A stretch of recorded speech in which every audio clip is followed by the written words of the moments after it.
할렐루야. 자, 평안하셨습니까? 오늘 주님의 날 다른 곳에 있지 아니하고 주님께 예배드리는 이 복된 자리에 저희들 불러주신 하나님 앞에 다시 한번 감사를 드립니다. 자, 오늘 저희가 읽으신 이 말씀은 시편 64편인데 이 시는 다윗의 시라고 제목이 붙어 있습니다. 그런데 이 시편 24편의 제목을 보면 성경에 보면요, 다윗의 시하고 그 옆에 인도자를 따라 부르는 노래 이렇게 되어 있습니다. 그러니까 이런 말입니다. 이 시를 쓴 사람은 다윗이고, 그리고 그 이후에 예배를 드릴 때에 이 성전에서 예배를 섬기는 이 고라 자손들이 예배를 드리는 중에 서로 시편을 교독하듯이 그렇게 교독을 하면서 불렀던 노래가 바로 시편 64편이라고 하는 그러한 의미이겠습니다. 자, 그러니까 이 시편 64편은 그런 의미가 있지만 이 시를 쓴 사람은 다윗이라고 하는 왕이라는 거죠. 그럼 이 시를 언제 썼는가? 다윗의 인생에 보면 여러 가지 많은 굴곡진 인생들, 큰 사건들이 있었습니다. 그 가운데에 어떻게 보면 다윗의 개인의 삶에 있어서 가장 큰 위기였고 큰 일이라고 보면 자기가 가장 사랑했던 아들 압살롬의 반란일 것입니다. 바로 이 시편 64편도 이 아들 압살롬의 반란으로 말미암아서 그가 쫓겨다니는 상황 속에서 지은 시입니다. 자, 나라에 반란이 일어났습니다. 자, 왕이었던 다윗이 이제 왕궁을 버리고 모든 것을 다 빼앗긴 채 이제 도망갑니다. 목숨을 부지하기 위해서 왕이 야반 도주를 지금 하고 있는 겁니다. 참 기가 막히죠. 평범하게 살면 괜찮은데 꼭대기에 살던 사람이 밑으로 추락하면 그것은 더 비참한 일이죠. 자, 거기에 더해서 이제 나머지 신하들, 다윗이 왕이 있을 때에 그렇게 왕을 섬겼던 그 신하들이 이 사태가 역전이 돼버리니까 왕을 따라간 것이 아니라 전부 다 반란을 일으켰던 압살롬에게 붙어버린 겁니다. 그러고 나니까 다윗에게는 사람이 없어요. 자, 이런 상황에서 지금 다윗이 지은 이 시를 보면 자기 홀로 남아있다라고 하는 그 고독, 그 외로움, 그것을 아주 진하게 느낄 수 있는 그러한 시가 됩니다. 예를 든다면 1절을 보면 다윗은 우리라고 하는 표현 대신에 내가 근심하는, 아니면 나의 생명, 뭐 이렇게 나라고 하는 말을 반복해서 씁니다. 다윗은 왕입니다. 그 주위에 얼마나 많은 사람들이 있었겠습니까? 그럼에도 불구하고 지금 이 상황에서 다윗은 우리라고 하는 말을 쓰지 아니하고 나라고 하는 말을 지금 쓰고 있습니다. 이만큼 지금 다윗 주위에는 다윗 자신과 마음을 함께 할 만한 사람이 없다는 것을 지금 의미하는 겁니다. 뿐만 아니라 주위에 사람들이 있었다 할지라도 다윗이 지금 당하고 있는 이 절박한 상황에서는 그 어떤 사람도 아무런 도움이 되지 못한다라고 하는 것을 지금 고백하고 있는 겁니다. 목숨을 바쳐 여기까지 나를 따라온 저 신하들이지만 나의 마음을 모른다는 거죠. 이처럼 엄청난 위기를 만나면 사람들은 누구나 곁에 그 누군가가 있어도 이 외로움을 느끼는 법이죠. 고독을 느끼는 법이죠. 자, 반면에 이 지금 다윗을 쫓아내고 다윗을 죽이려고 하는 적들은 무지기수로 지금 많습니다. 2절 이하를 계속해서 보면 다윗의 적들은 그들은 이렇게 말합니다. 우리 이렇게 복수형으로 나타납니다.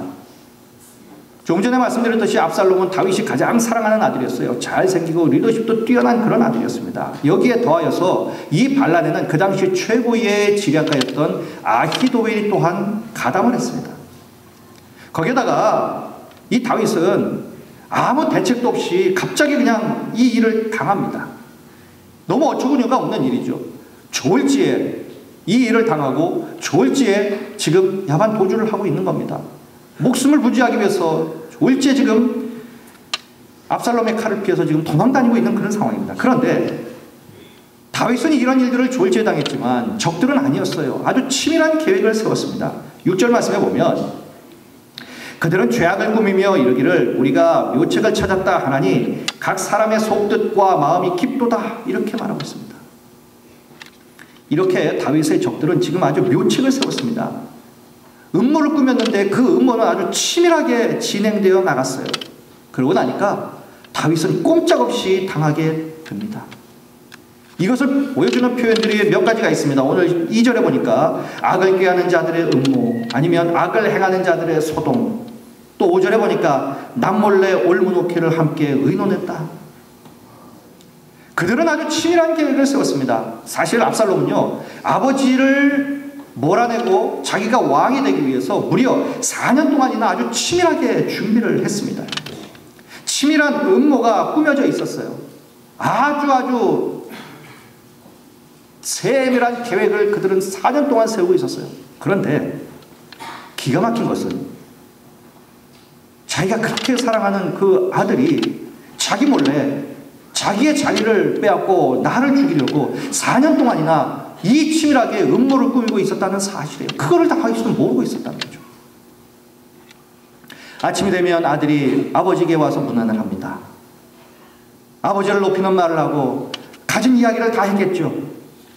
아버지는 그 말을 들으면서 그 아들을 보고 흡족한 마음이 들었겠죠. 그런데 그 아들의 마음속에는 아버지를 어떻게 죽일까? 어떻게 이 아버지를 몰아내고 내가 왕이 될까? 이 음모를 꾸미고 있었다는 겁니다. 참 기가 막히죠. 이 일을 당하면서 다윗이 도대체 어떤 마음이었을까 하는 거예요. 다윗이 얼마나 황급하게 도망했으면 그 도망하는 모습이 사무엘하 15장 14절에서 이렇게 기록이 되어 있습니다. 그가 부하들한테 이렇게 얘기를 합니다. 일어나 도망하자. 그렇지 않으면 우리 중 한 사람도 압살롬에게서 피하지 못하리라. 빨리 가자. 두렵건대 그가 우리를 급히 따라와 우리를 해하고 칼날로 성읍을 칠까 하노라. 지금 왕이 지금 자기 부하들한테 지금 하고 있는 얘기예요. 빨리 도망가자는 겁니다. 부하들이 와가지고 지금 하는 얘기가 아니에요. 얼마나 그가 황급히 도망을 갔으면 지금 이렇게 부하들한테 말하고 있습니까? 이것은 마치 가만히 있다가 자기도 모르는 사이에 어디에서 화살이 날라와서 자기 심장을 꽂아버립니다. 그리고 쓰러져 버리는 것과 똑같아요. 그것을 4절에서 이렇게 말합니다. 숨은 곳에서 온전한 자를 쏘며 갑자기 쏘고 두려워하지 아니하는도다.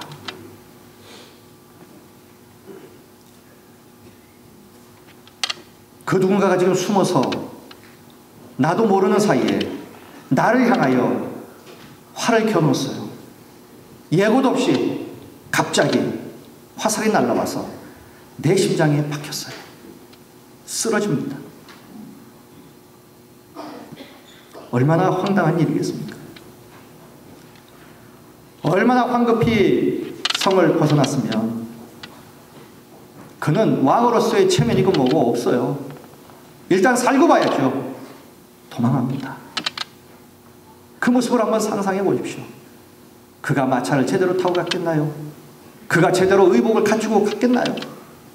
그가 제대로 성문을 통해서 나갔겠나요? 최고의 자리에 있었던 왕이 개구멍을 통해서 나갔겠죠. 이미 모든 것이 끝난 거예요. 그렇게 되자 그렇게 도망한 그 다윗을 보고 적들은 온갖 말로 비웃습니다. 덕을 부으며 다윗을 비방합니다. 3절 말씀을 보니까요. 그들이 칼같이 자기 혀를 연마하며 화살같이 독한 말로 자기를 겨누었다는 거예요.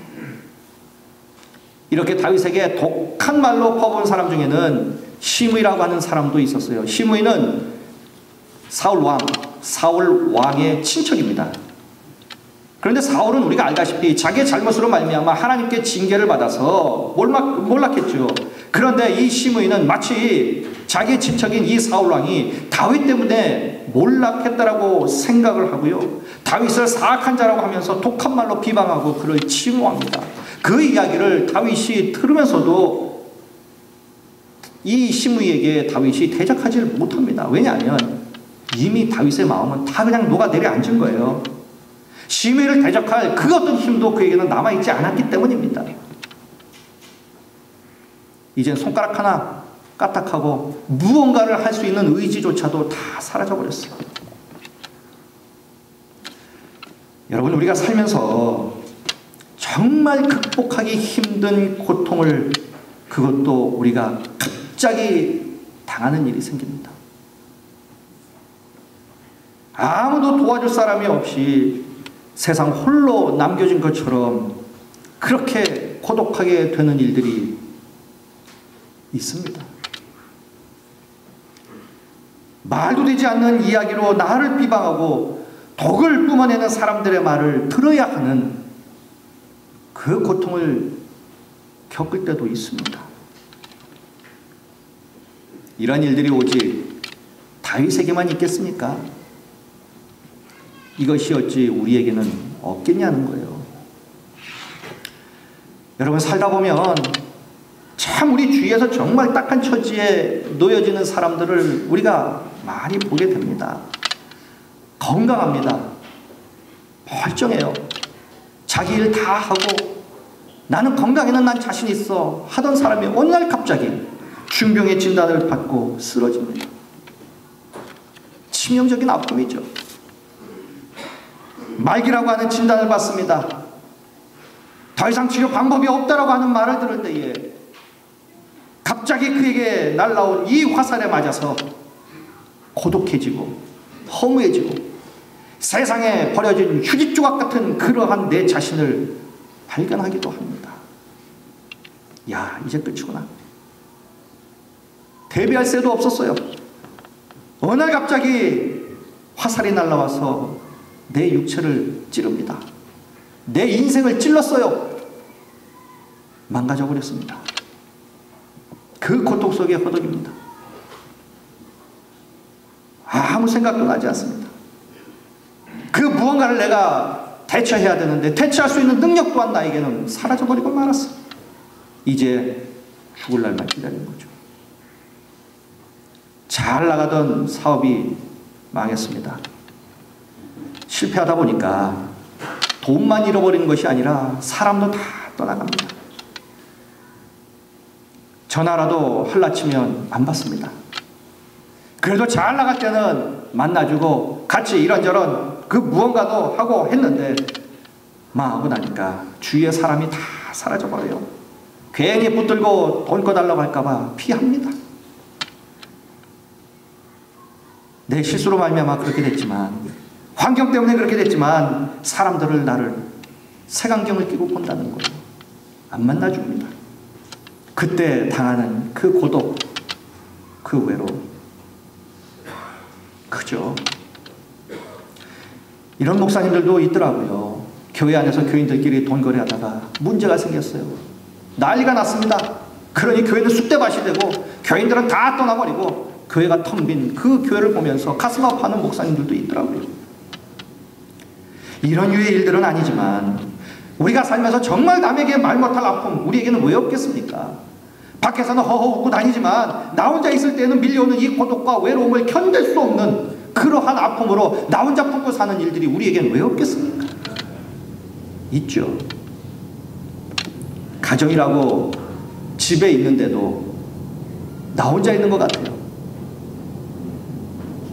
가정 안에서도 그냥 외딴 섬처럼 그냥 나 혼자 있는 것 같아요. 그 누군가가 와서 말해주지도 아니하고 그렇습니다. 그 고독과 외로움은 이루 말할 수가 없죠. 직장에서 당하는 그러한 일들, 내 생업에서 당하는 그러한 일들, 큰 문제가 있음에도 불구하고 집안의 일일이 다 얘기하지 못하는 그 아픔, 혼자 또 안고 가는 그 고독과 외로움 왜 없겠습니까? 누구든 있어요. 그렇다면 다윗은 이렇게 엄청난 고통 중에서 겪는 이 고독과 외로움을 품고 어떤 고백을 지금 하나님께 드리고 있습니까? 오늘 이 시편 64편의 결론과도 같은 절이 10절입니다. 이 10절에서 다윗은 지금 이렇게 고백을 하고 있습니다. 자, 우리 다 같이 한번 한번 고백을 하도록 하겠습니다. 의인은 시작. 의인은 여호와로 말미암아 즐거워하며 그에게 피하리니 마음이 정직한 자는 다 자랑하리로다. 아멘. 자, 보십시오. 지금 이 10절은 지금 앞에 분위기와는 전혀 다릅니다. 지금 10절에서 지금 다윗이 고백하고 있는 것은 즐거워하며 자랑한다, 이런 말이 합니다. 이러한 단어는요, 앞에 나오는 이 내용의 그 어떤 우울하고 힘든 분위기하고는 전혀 다릅니다. 완전히 반전이 일어나는 그러한 분위기라는 거예요. 자, 그렇다면 이러한 반전의 근거가 도대체 무엇입니까? 그렇게 괴로워하던 다윗이 어떻게 이렇게 즐거워하고 자랑하며 하나님을 찬양하며 높이는 이런 고백을 드릴 수 있냐는 거예요. 이 반전의 근거가 도대체 뭐냐는 겁니다. 그것은 바로 하나님이라는 거예요. 하나님. 이렇게 깊은 고통에 빠진 다윗은 상황에 맞설 아무 힘이 없었어요. 어느 날 갑자기 날라온 화살에 맞아서 쓰러져 버린 상태입니다. 죽기 일보 직전입니다. 이제 한 대만 더 맞으면 이제 완전히 절명할 수밖에 없는 그런 상황에 놓여져 있는 거예요. 자기가 자기 의지대로 할 수 있는 것이 아무것도 없습니다. 이젠 망한 거예요. 이젠 끝입니다. 시간이 조금 지나면 그 조그마한 땅덩어리에서 압살롬은 왜 자기를 못 찾겠습니까? 발견되어지면 이제 죽는 거예요. 그 자리에서 목베임을 당하는 겁니다. 끝나는 거죠. 하루하루 그 위기 속에서 삽니다. 그가 동굴에 숨어서 하룻밤을 이제 지냅니다. 잠인들 오겠습니까? 간밤에 기습을 하고 그 밤중에 군사들이 덮치면 끝나는 거 아니에요? 잠을 잘 수 있겠습니까? 그러한 절체절명의 상황에 놓여져 있는 겁니다. 그럼에도 불구하고 자기가 할 수 있는 것이 아무것도 없어요. 이제 시간만 지나면 이제 나는 죽겠구나. 자, 그런데 갑자기 어디에서인지 모르지만 구원의 화살이 날라와서 적들을 쓰러뜨립니다. 적들을 하나씩 둘씩 다 제거해버립니다. 그리고 다윗을 다시 세웁니다. 이 구원의 화살을 쏘니가 누굽니까? 그분이 바로 하나님이셨어요. 7절 말씀 보십시오. 그러나 하나님이 그들을 쏘시리니 그들이 갑자기 화살에 상하리로다 말합니다. 지금 하나님은 절체절명의 상황에서 등장한 구원자셨어요. 지금 7절에 처음 나오는 단어는 그러나라고 하는 단어입니다. 무슨 말입니까? 앞에 6절까지 그 수많은 적들이 음모를 꾸미고 갑자기 화살을 쏘아대고 독한 말로 비방하는 상황이 전개되었습니다. 이런 상황에서 다윗은 더 이상 희망이 없었습니다. 이제는 죽는 날만 기다립니다. 이제 더 이상 자기가 할 것이 아무것도 없는 거예요. 그런데 갑자기 하나님이 나타나서 적들을 향해서 화살을 쏩니다. 적들을 다 물리쳐버립니다. 그리고 상황을 완전히 역전시켜버립니다. 그리고 다시 다윗을 일으켜 세웁니다. 살려줍니다. 새로운 소망을 가지고 그의 삶을 인도해 나가십니다. 구원하시는 거예요. 그런데 여기서 이 쏜다는 말은 이 4절에서 보면 다윗의 적들이 쏜다. 그리고 7절에 보니까 하나님이 쏘신다. 이 말이 같은 말입니다. 무슨 얘기냐면 이런 거예요. 하나님 보시기에 야 다윗아, 저 적들이 너한테 이렇게 화살을 쐈지. 내가 너 대신해서 내가 갚아줄게. 저들이 너한테 쏜 화살 그대로 내가 그들에게 다 내가 화살을 쏴서 내가 네 원수를 갚아줄게. 이 말이라는 거죠. 하나님께서 다윗을 도와주신 거예요. 전세를 역전시켜버리고 다시금 다윗을 일으켜 세워서 그를 왕으로 세워주시고 하나님의 강한 오른팔로 붙잡아 그를 이끌어 나가십니다. 그렇다면 하나님이 이 다윗을 도우시는 이유가 뭡니까? 이유는 하나예요. 다윗이 지금 고통 속에 있기 때문에 그렇습니다. 그 고통 속에 처절한 삶을 지금 살아가고 있기 때문에 그런다는 거예요. 그것을 하나님이 보신 거예요. 그리고 하나님이 그를 도와주십니다. 자, 그런데 이런 상황에서 다윗은 아무것도 하지 아니하고 그냥 있었습니까?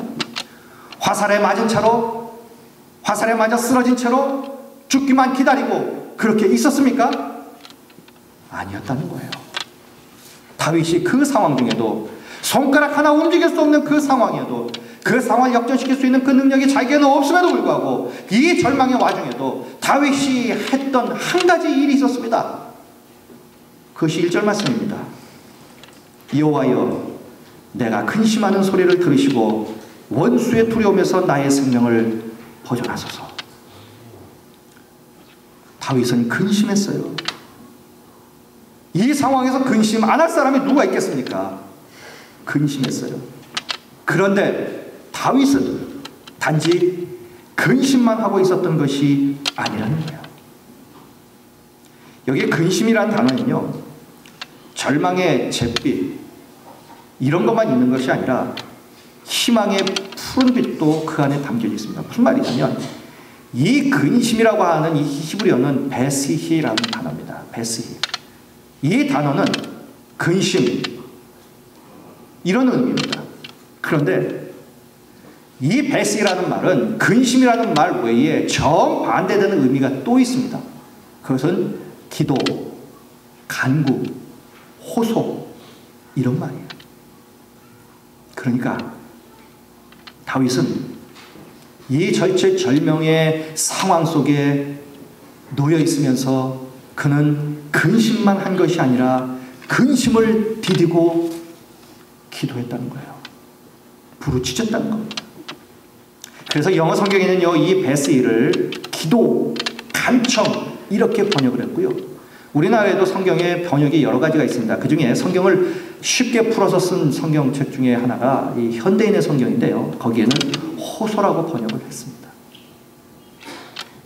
그러니까 이 절체절명 상황 속에서 다윗은 어디서 날라왔는지 모르게 급작스럽게 화살을 맞아 지금 쓰러졌습니다. 죽기를 기다리고 있는 이 상황에서 그는 근심만 하고 있었던 것이 아니라는 거예요. 그는 근심을 지금 기도, 간구, 그리고 호소로 지금 승화시키고 있다는 거예요.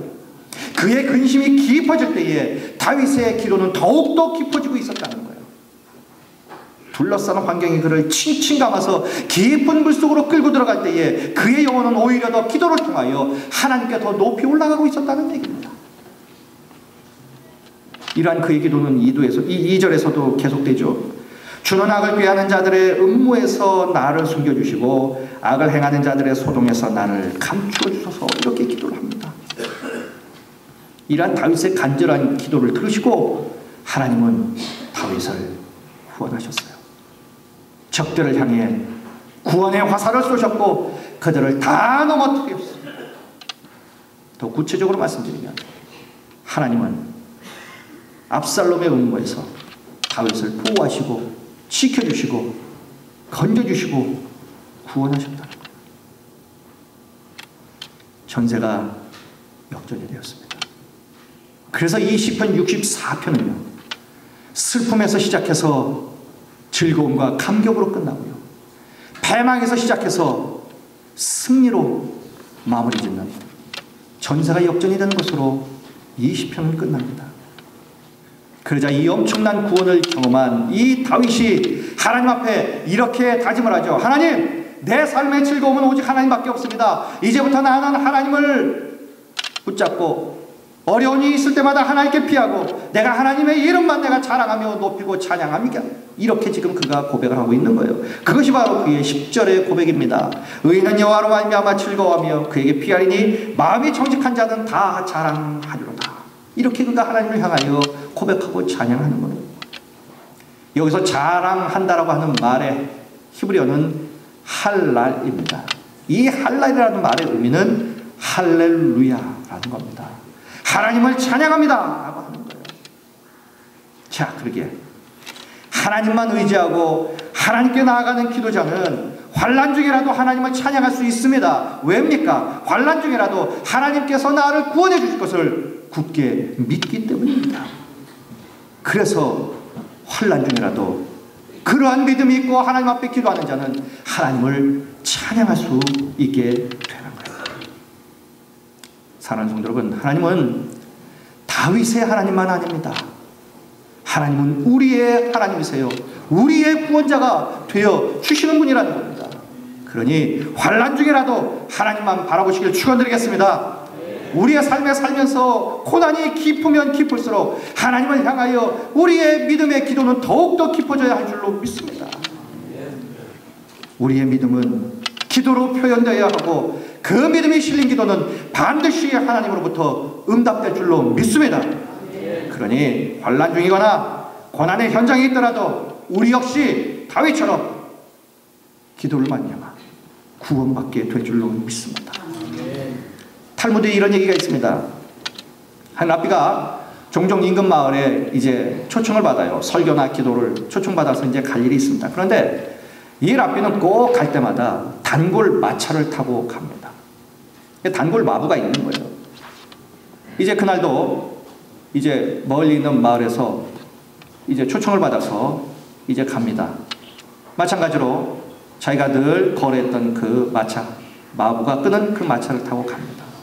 그리고 이제 여관에서 하룻밤을 자고 아침이 되었어요. 아침이 되었을 때에 이 랍비와 이 마부는 함께 이제 아침 기도를 드립니다. 이 유대인들은 그래요. 아침에 일어나면 그들이 아침에 하루를 시작하면서 처음으로 하나님 앞에 드리는 기도문이 있습니다. 기도문이 굉장히 긴데요. 그것을 쭉 읽습니다. 그것을 쭉 읽어요. 그것을 늘 날마다 한 사람들은 굉장히 능숙하게 그 기도를 해나갑니다. 그러나 그렇지 않은 사람들은 떠문떠문하겠죠. 그런데 마부는 아주 숙련된 속도로 30분 만에 기도를 끝냈습니다. 그런데 랍비는 1시간이 되어서야 그 기도를 끝냈어요. 그 랍비가 마부에게 묻습니다. 랍비 나도 1시간이나 돼야 그 기도문을 끝냈는데 당신은 어떻게 그렇게 빨리 그렇게 기도를 마칠 수 있느냐? 그랬더니 마부가 이렇게 말을 합니다.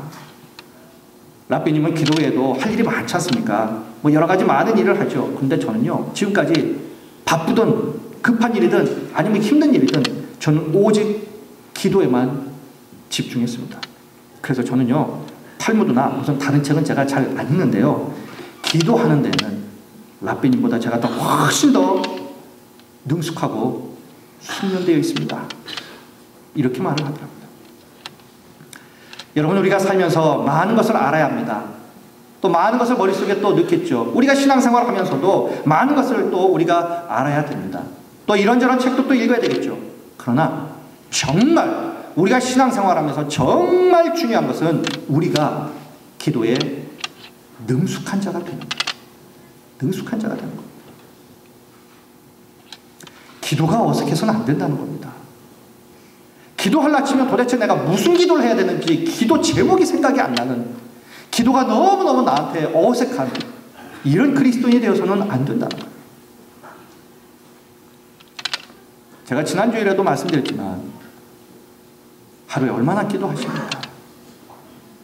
하나님과 나 사이에 이 기도의 자리가 있습니까? 내가 하나님 앞에 하고 싶은 말이 있으시며 또 하나님도 우리를 향하여 하고 싶은 말이 있으실 텐데 내가 하나님을 향하여 말씀을 드리고 하나님은 또 나를 향하여 말씀을 하시는 그 시간, 그 자리가 우리에게 있느냐는 거예요. 우리 하나님도 우리를 향하여 하고 싶은 말이 너무너무 많습니다. 그런데 도대체 우리가 들어줘야 말이죠. 우리가 들어야 할 그 자리를 하나님께 마련해 드려야 말이죠. 우리는 하는 일에 너무 바쁘다 보니까 옆에서 자꾸 하나님이 내 말 좀 들어라 해도 귀찮게 여겨집니다. 나하고 대화 좀 하자 해도 귀찮게 여겨집니다. 대화할 시간이 없다는 거죠. 멀리서 찾을 거 없어요. 우리 가정 안에서 보면 남편이 너무 바빠요. 집에 와서 아내하고 놀아주질 않습니다. 얘기를 안 해줘요. 그런 남편을 보면 어떤 마음이 듭니까? 집에 와도 한마디 대화하지 않는 남편, 어떤 마음입니까? 참 좋은 남편이라고 생각하십니까? 세상에서 제일 최고의 남편이라고 생각을 하십니까? 아니잖아요.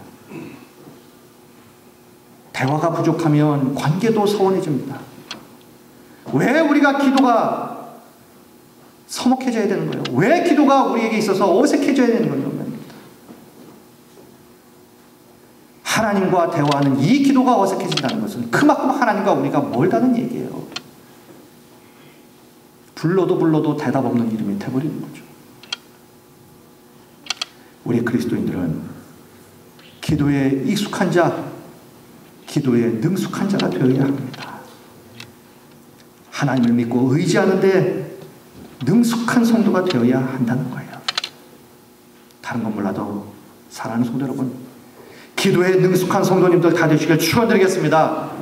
믿음으로 기도하는 일이 나에게 너무너무 자연스러운 일이 되어야 합니다. 근심 중이라도 근심보다 더 깊은 기도를 하나님께 드려야 합니다. 그리하여서 우리의 삶에 있는 깊은 근심이 다 사라지고 해결되기를 바랍니다. 자, 다시 한번 말씀드립니다. 이제 이번 주 수요일부터 사순절입니다. 저희들이 40일 특별 새벽 기도를 합니다. 자, 이번 기회가 우리의 삶의 정황을 확실하게 역전시켜버리는 그러한 기회가 되었으면 참 좋겠습니다.